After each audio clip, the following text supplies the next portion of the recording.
Good morning. It is Saturday at 11:17 on a nice snowy day after a storm. We had a pretty nice storm yesterday. It was probably the first uh, I guess real storm that we had for the winter this year, 2023. It's been a super mild winter. Had some cold days, but it's been pretty mild. I've talked a lot about that in the past and probably some other shows, but not a huge fan of the winter, mostly around the cold temperatures. But I do really like the snow, and when we have snow, and particularly when it's not uh, too hard to move, when it's on the lighter side of things, uh, it's pretty easy and manageable. You know, I got a snowblower a few years back, so it makes life, as far as digging out, incredibly easy. It's like basically one, two, three. When we don't get that, we had a weird weather pattern the weekend before, and it was all ice and a little bit of snow and a lot of rain, and then it all froze. And that was a little bit of a fiasco. But this snow was great. This is actually nice and powdery, so it's great. And I work with kids too. I work at the Montessori school, and we have these pretty nice in the back of our school of where I work. There's a couple really nice sledding hills, so the kids we've been taking the kids out every day sledding. So it's been pretty cool. And I think with this fresh batch of snow, if it's around come Monday, it should be pretty sweet. But I hope everyone's doing good.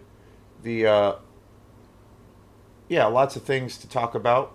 I got a show coming up next Saturday, which I'm really excited about. Super excited about. I'm gonna have a woman by the name of Kaylee on the show, who is the manager of Flagship Cinema. And Flagship Cinema is a movie theater. It's a company. It's a franchise. They have a bunch of different uh, locations in Maine. I think there's one in Lewiston and in a couple of other areas, Cumberland County in that area. And there's one here in Thomaston, which is right as you're getting into Thomaston.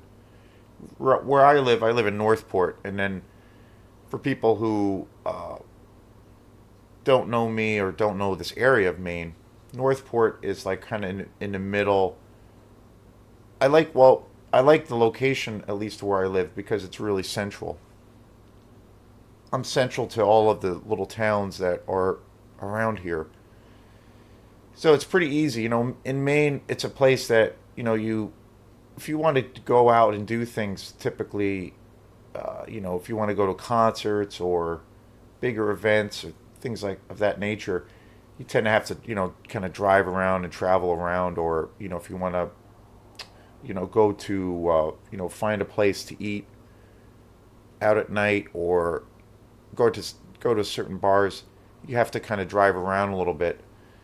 And some towns and areas are pretty rural and and they're also pretty spread out. So you tend to have to drive a lot locally, or out of the area to go to those kinds of things.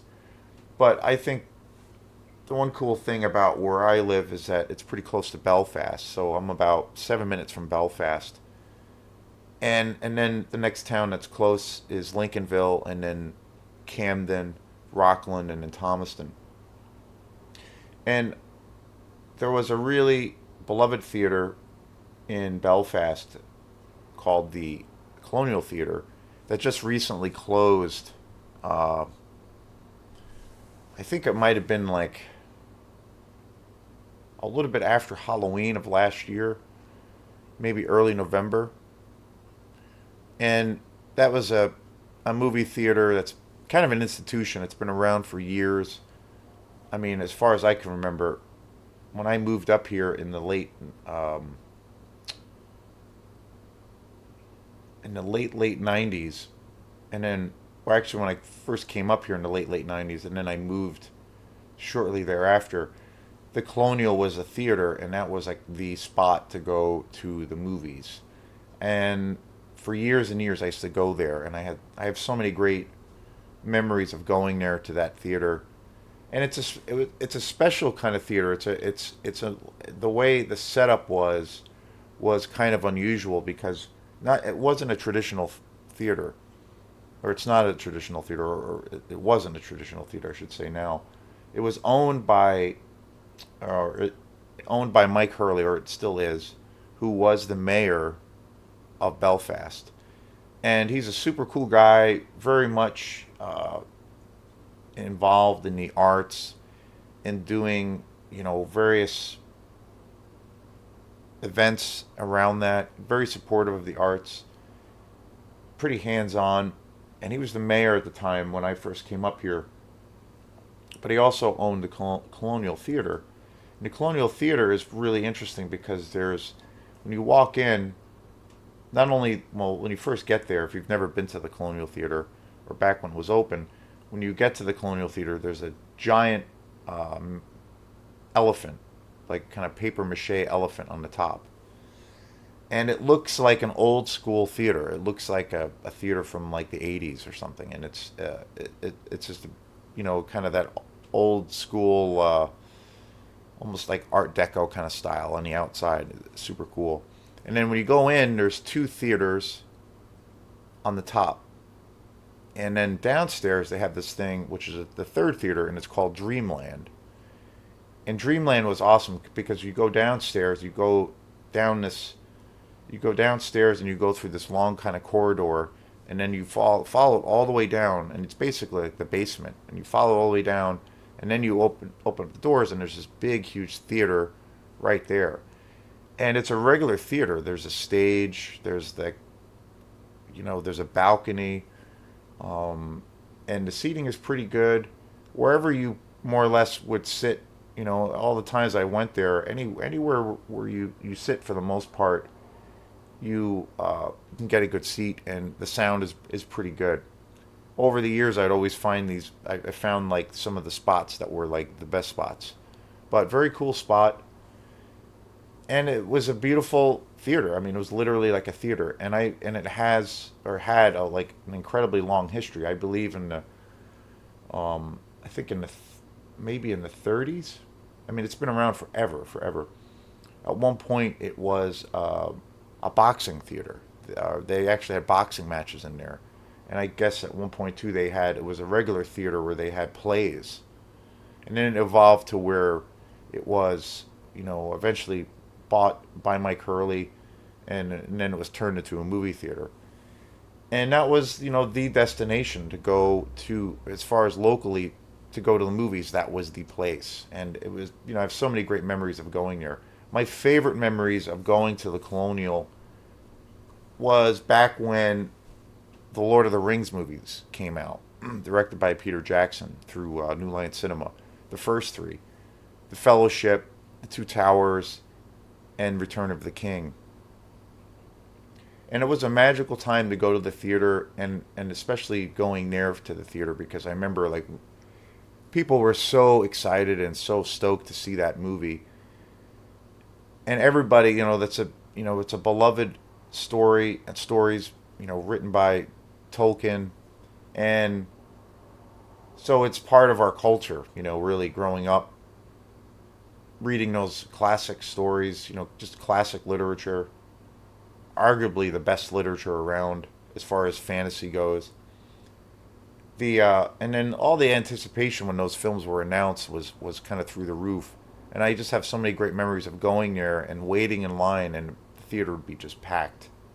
The line would be huge, and you'd barely get in. You'd have to get there early and wait, and then go in. And it was just great because people were super buzzed, and you would like talk to just random strangers in line, and you would, talk about your enthusiasm, and it was infectious. And then you'd go to the theater and actually see the movie, and it was like really great and just really inspiring, and lots of great memories. That's probably my favorite memory, or memories of going to the Colonial.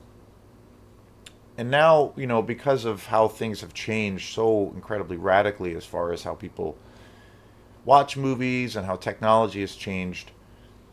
Fast forward many years later, it's been closed now for quite a while due to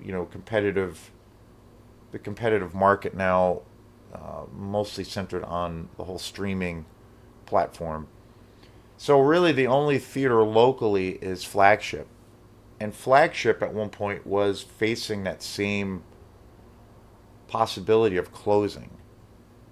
And I believe that it was a strong, it almost happened this past summer. When I started, after not going to the theater for a long time because of the whole, pandemic and everything, I started to slowly go back to the theater. And at the time, I was working down in Rockland, and where I was working in Rockland was only about 5 minutes away from Flagship. So what I started doing was I started, they were at the time, Flagship was going pretty strong. It was summertime and they had lots of late shows. So what I started doing was like after work, I'd work till I would get out of work at 9. And they'd have a lot of shows that would be at 9:30, 9:45, 9:15. And it was really cool and convenient.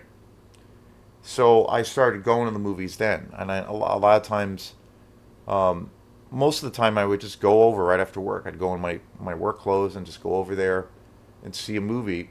And then occasionally I would meet up with a friend there, and we would go to the movies. And then after that, I started going there more. And then I would go on different days with like a group of friends or whatnot. And it was great. It was really great to be able to go back to the theater. But, there were some big issues around it because there were sound issues there at the time that were not so great. And things were kind of a little bit disheveled and disorganized, but it was still great to go to the theater. I saw some really awesome movies there. And especially going back to the theater was a really something I needed to do because I love it. And but the one thing I noticed was that there was nobody there. There would be nobody there. A lot of the times when I started going back there, I would be the only one in the theater. And it would be on a Friday night and it'd be like 9 o'clock. And it was just really strange. And I noticed that was the trend. And occasionally there'd be a little bit of maybe, a little group of people in the theater also, maybe like 3 other people or 5 other people. And when I started going there more, and I would go on more, I guess, regular times, I noticed that too. Like it was busier, but it was still really, really slow.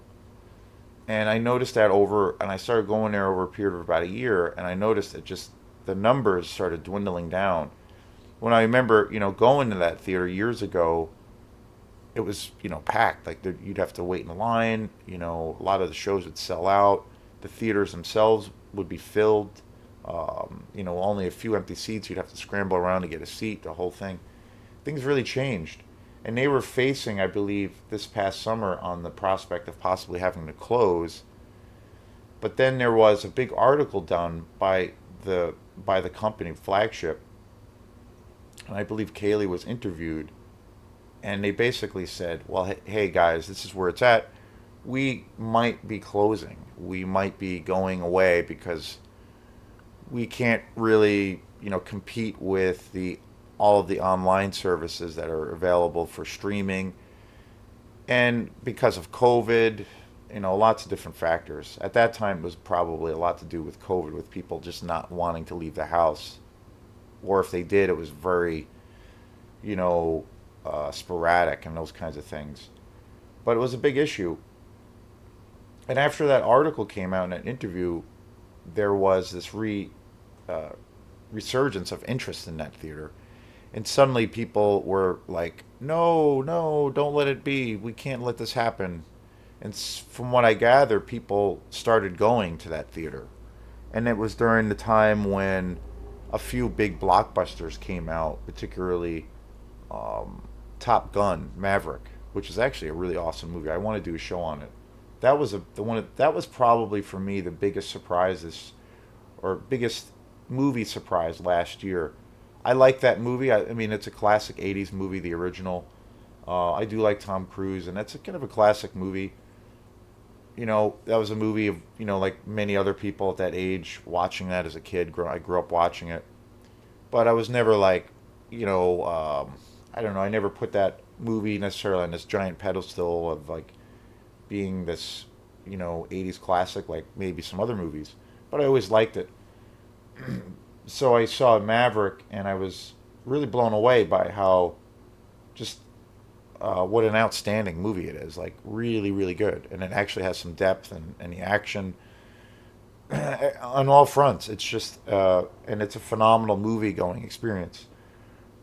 Unfortunately, I didn't get a chance to see it in the theater, but when that movie came out, it set the box office on fire, and basically it set records everywhere, and people were just losing their minds and spending incredible amounts of money on this movie. So basically, after that article had come out, I noticed around that time, because I was going to the theater, I noticed that there was a bigger influx of people there. And since then, the shows I've gone to see there, there's been quite a few people there. And I had heard through a few different sources that theater, that they had said that this past summer was, I believe, was their most successful summer ever since they had been opened. And I thought that was pretty awesome and inspiring. And I've heard rumors too that there are plans for that theater to get a bunch of money poured into it. They could be basically redoing some of the theaters, because some of the theaters in Flagship are, there's a couple of the theaters that are not so great as far as seeing a movie, as far as the sound and the seating aren't so great. But there's a few, there's like two theaters inside Flagship that are really, really good. They're the bigger theaters, and the sound and everything is just awesome. And I had heard through the rumor mill that supposedly Flagship was getting some money dumped into them uh, to basically make the theater going experience even better. So very really, really cool. So next weekend, next Saturday, I'm going to be doing a show with Kaylee, who is the manager of this theater, and I'm really excited about talking about probably the core issue of how does one navigate a business when you're competing, in the movie world, when you're competing with streaming and COVID and all these other things, and the financial strains that we're under. Now where you have to spend, it's like $6 for fucking package of eggs. It's just crazy.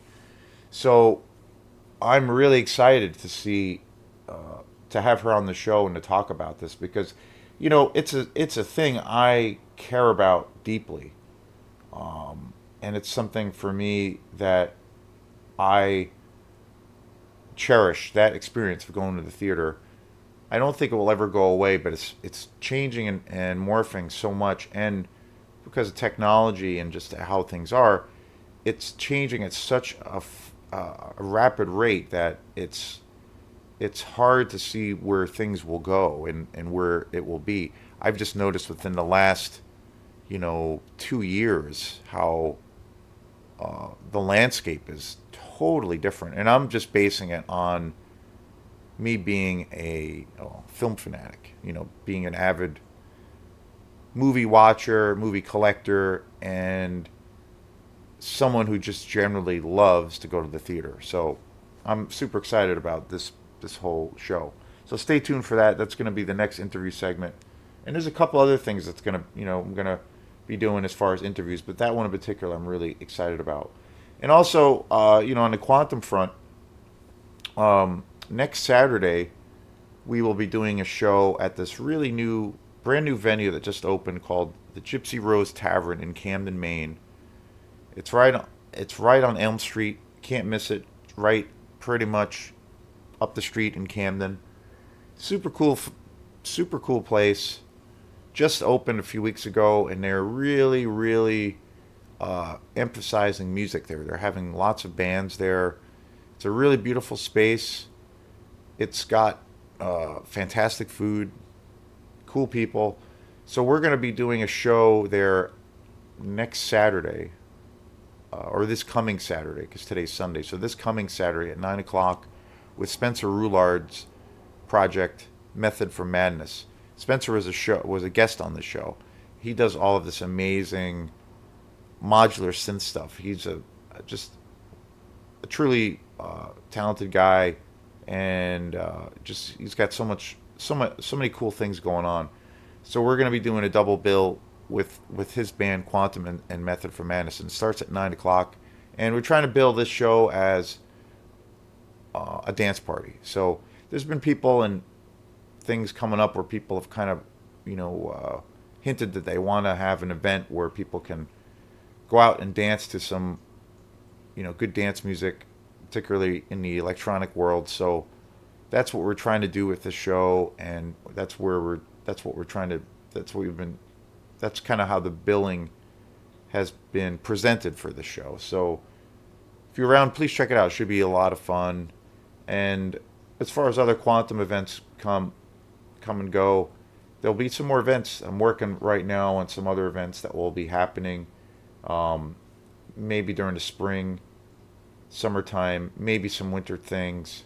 So yeah, keep your eyes and ears peeled for other events in the world, the strange and weird world of Quantum. So, and again, I want to thank everybody for their support. A couple more videos on this channel have gotten into the thousands range as far as people checking out the videos, and I really appreciate it.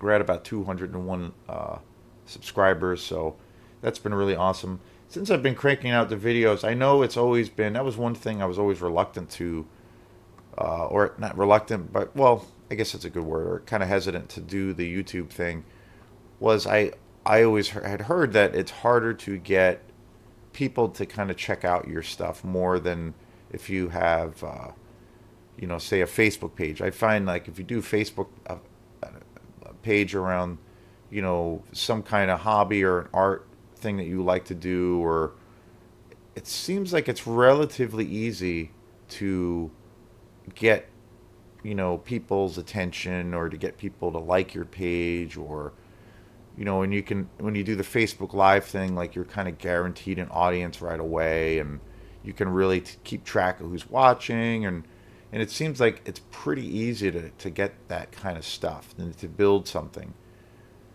And I'd always heard with YouTube, it's way harder because you're kind of in this, big black kind of holes of a space, and there's so many other people doing that same kind of thing, and so there's so much traffic, so that it's just harder to kind of get an audience.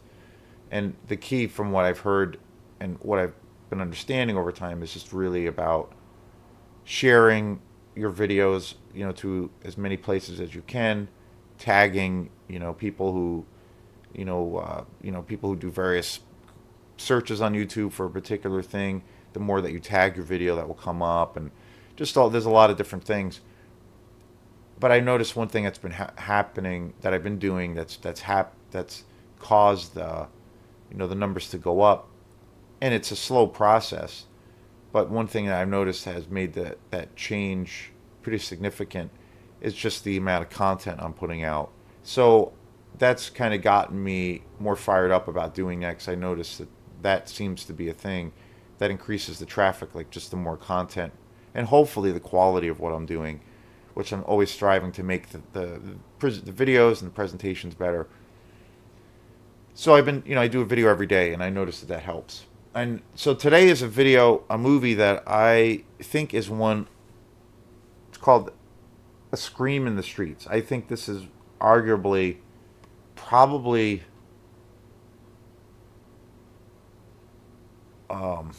yeah, I have a few. I have a pretty good amount in my collection, but I think that this is probably like the sleaziest exploitation movie I have.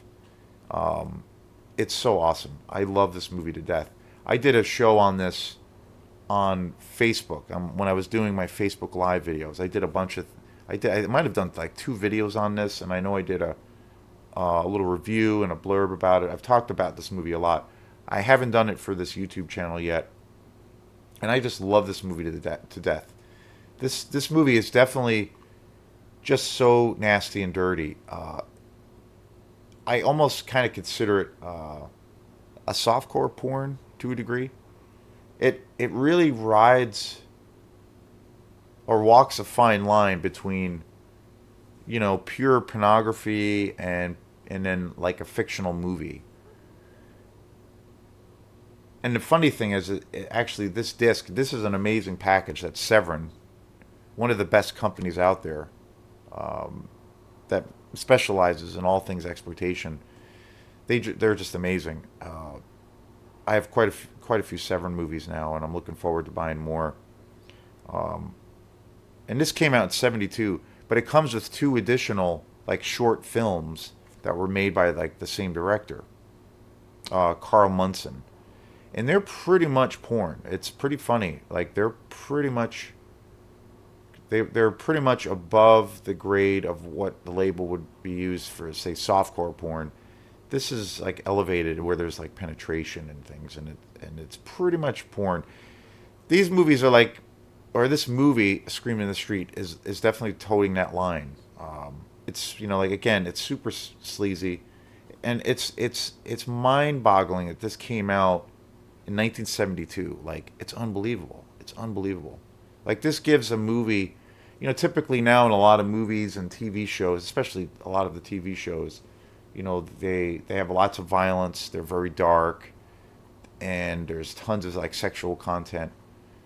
Um, Funny example of that is like recently, I had heard about this show called Banshee, and it's a series, and I heard it was really really good. It's like a crime focused kind of story.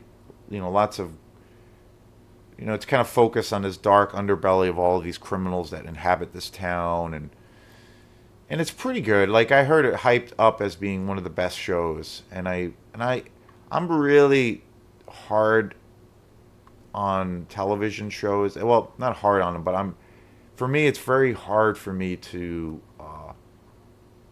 watch a full series, and it's mostly in the reason behind that is, you have there's so many television shows, and that being said, there there are TV shows out there that are just tremendous, like really really great, really just amazing, really high quality. And I love that a lot of the times, the directors, the creators of these films are given full artistic license, to finance, what they want what, they envision. And they're not really tied down by, any kind of like censorship or, the the companies that are, backing these movies. They're not like breathing down the filmmakers' necks and making all these cuts, and there's all these restraints, and there's less and less of that thing of like where you look at like directors like Martin Scorsese, or not even Martin Scorsese, but like Francis Ford Coppola, and all like the trials and tribulations that he had to go through, and all the hurdles and all the hassles and stress and aggravation of trying to make the movie that he wanted to make, because of, from pressure and dealing with all of this pressure and stress from like the big wigs at Paramount Pictures, for instance. But now with a lot of these TV shows, filmmakers don't really, and then also a lot of these movies that are being made on, like, say, for like Hulu or Netflix, these guys like don't really have to go through that kind of a ringer anymore. And I think in one regard that's pretty amazing. But it's always a complicated thing. Like, for example, Banshee, which I just watched, it's pretty good. But the thing is, it's like there's like 6 seasons of it.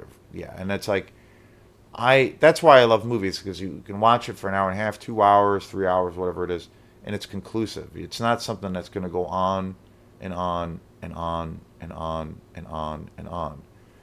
There's so many great television shows, but the thought for me, and again, it's just my own perspective, and my head is up my butt most of the time. But for me, like, case in point, one example is Game of Thrones. amazing show.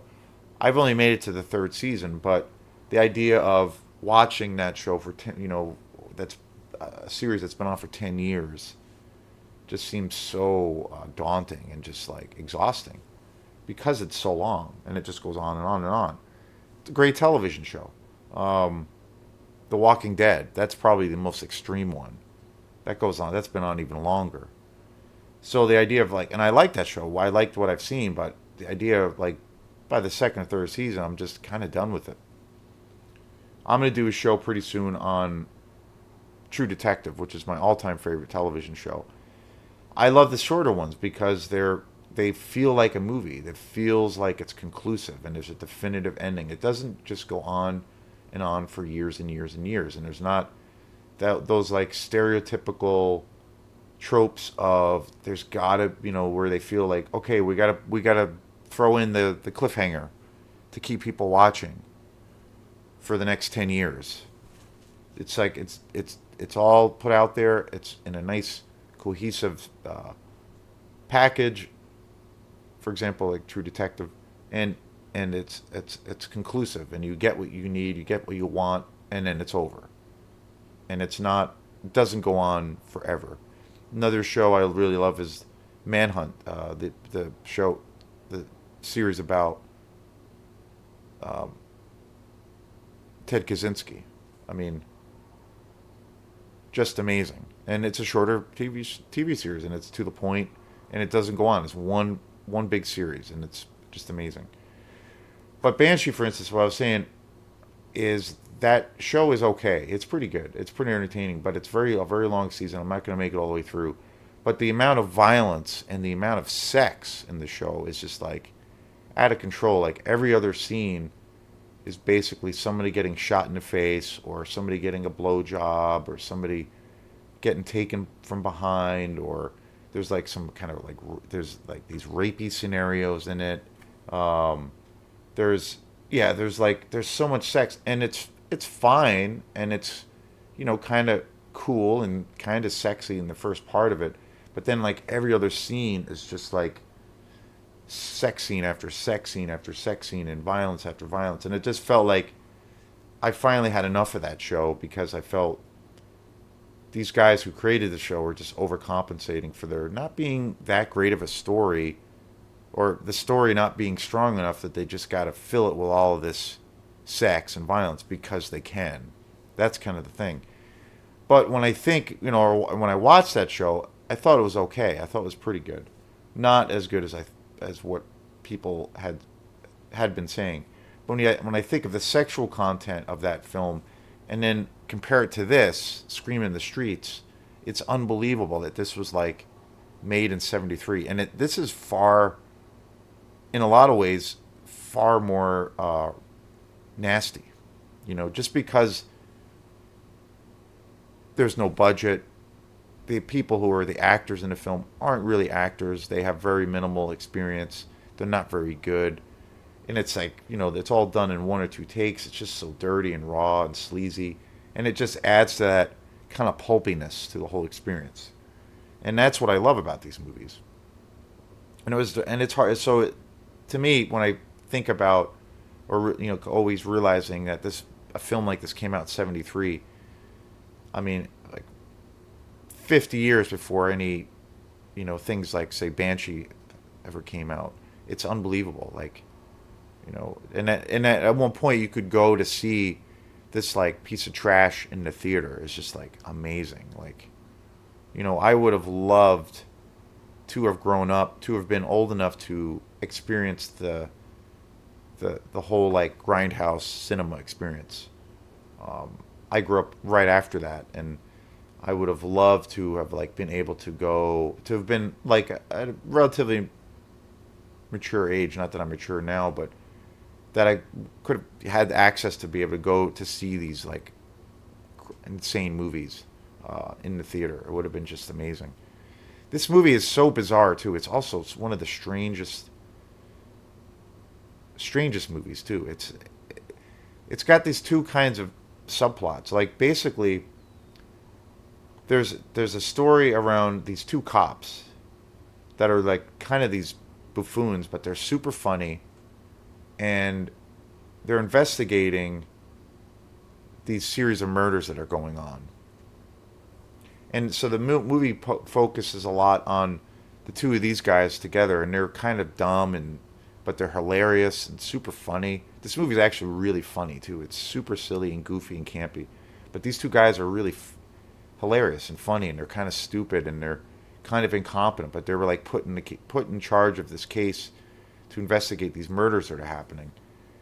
And so the on one part, the movie is kind of centered on these two cops and how they kind of like go about their day to day business and how they try to investigate these crimes.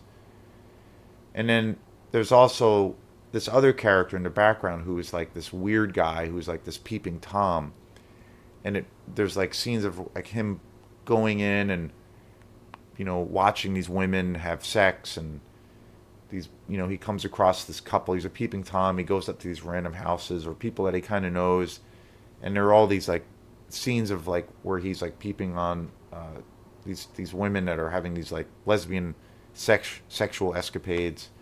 It's just so hilarious.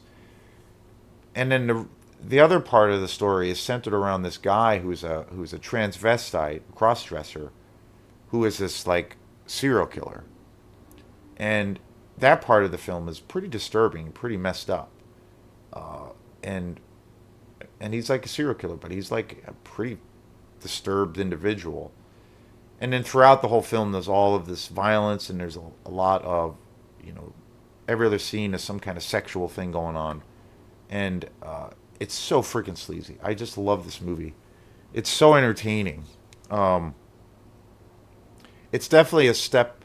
I mean, it's like kind of the pornography aspect or the sexual aspect of this film. I kind of look at it almost like like a hotel room porn. It's almost like softcore porn to a degree. And Carl Munson, who directed this movie, he was like, I believe I have a couple of other of his films, but he was kind of looked at, on the forefront, in his heyday of like the sex exploitation grindhouse films during the 70s. He did movies called The Booby Trap, Death Feud, Blood Legacy. Just hilarious, like just these titles alone. Savage Harbor, The Takers. Another film I hear a lot about, I've heard about over and over again. I've heard it's a really awesome movie. It's called The Acid Eaters. I've heard that movie is just completely insane. I haven't seen it yet. I don't know, and I've been looking for that movie, but it just sounds totally insane. And all of the films that he made were all like in the early 70s. Like this guy, yeah, I mean, just great. The package of this DVD, or I should say Blu-ray, is really awesome. There's a lot of great special features on here, and the bonus shorts are just hilarious. And they like I said, they definitely cross that line into where they're pretty much full on pornography. A lot of the times, like what I don't know differentiates those two things, softcore porn. You have your rated R movies where they have sex scenes, and they're they might not show full frontal nudity or for male or female private parts, but they'll have sex scenes, like show scenes of intercourse and things like that, and those things usually get rated R. And then you have the softcore scene, softcore area of where those films typically show full frontal nudity, genitals and everything, and lots of naked people running around, and there's like sexual positions shown. And then you have the porn aspect where there's actual like penetration, and they show penetration. And so this film is definitely like right in the middle of all of that. I have one film in particular. Damn, I wish I could remember the name of it. It's in my music. It's in my room. But it's such an awesome movie. It's one of my favorite movies. I can't think of it right now. But there's a scene in that film where it shows total uh, penetration, and that really crosses that line where that, and the movie itself is not a very sexual oriented movie, for instance. But that movie definitely, those scenes are, that's definitely like what I would consider to be pornography. But this movie, rides all those lines. Definitely in the softcore porn, but then it does go into the pornography aspect. And the additional films, like I said, the short films are definitely full on porn. Like, it's hilarious. But this is arguably the, at least in my collection, there are probably other movies that are really close to this. I do have a few movies that are incredibly that are just so downright nasty, but this is probably the most the highest level of sex exploitation that I have. And the thing is, it's just hilarious. It's so funny. Like I said, the relationship with these two cops, and it's so entertaining. And the music is so awesome. It's total '60s, '70s like funk and rock, and it's just great. I love this movie to death. It's one of my favorite movies. So if you're in a mood for some hardcore trashy cinema, uh, probably the trashiest example of that, of exploitation that you can probably find. The Scream in the Streets is the bomb diggity. So I highly recommend this film. The transfer of this on Blu-ray is just like, again, is unbelievable. It's crazy, and thanks again to Severin for putting out this classic. It's just great. It's amazing that such a piece of trash gets like this kind of grand treatment and presentation. Like, it's just amazing. So thanks again. This is Jason Dean. Thanks again for your support and your love. And if you like this channel and these crazy videos I cover, please like and subscribe to it. And we will see you again. Peace.